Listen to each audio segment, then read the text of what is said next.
ایک دفعہ کا ذکر ہے کہ ایک گاؤں میں ایک شخص رہتا تھا۔ اس کا نام عبد الرحمن تھا۔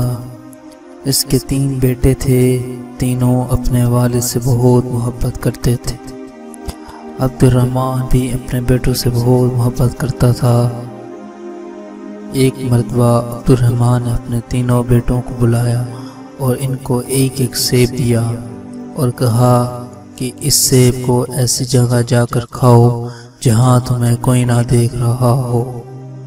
جو ایسا کرنے میں کامیاب ہو گیا میں اسے انعام دوں گا۔ تینوں بیٹے والد کو اللہ حافظ کہہ کر اور ان سے دعائیں لے کر گھر سے نکلے۔ دوسرے دن عبد الرحمن نے پھر بیٹوں کو بلایا اور باری باری سب سے پوچھا۔ سب سے پہلے بڑے بیٹے عبداللہ سے پوچھا، کیا تم اس کو ایسی جگہ کھانے میں کامیاب ہو گئے جہاں تمہیں کوئی نہ دیکھ رہا ہو؟ عبداللہ نے جواب دیا، الحمدللہ، میں نے وہ سیب ایک درخت کے پیچھے جا کر کھایا، وہاں مجھے کوئی نہیں دیکھ رہا تھا۔ پھر عبد الرحمن نے اپنے دوسرے بیٹے یوسف، تم بتاؤ تم نے کیا کیا؟ یوسف نے کہا، ابا جان، میں نے وہ سیب کمرے میں بند ہو کر اندھیرا کر کے کھایا اور مجھے یقین ہے کہ وہاں مجھے کسی نے نہیں دیکھا۔ عبد الرحمن نے تیسرے بیٹے سے پوچھا، سلیم، تم نے کیا کیا؟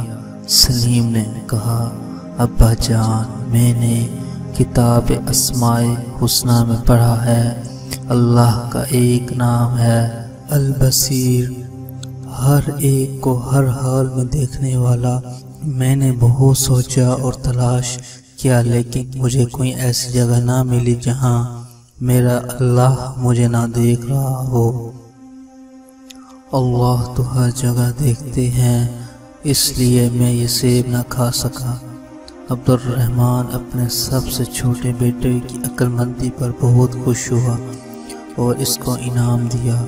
پھر عبد الرحمن نے اپنے بیٹوں سے کہا، میرے پیارے بیٹوں، بے شک اللہ ہم سب کو ہر وقت ہر جگہ دیکھتا ہے، ہماری باتوں کو سنتا ہے اور جو خیالات ہمارے دل میں آتے ہیں ان کو بھی جانتا ہے، دلوں کے چھپے ہوئے رازوں کو بھی جانتا ہے۔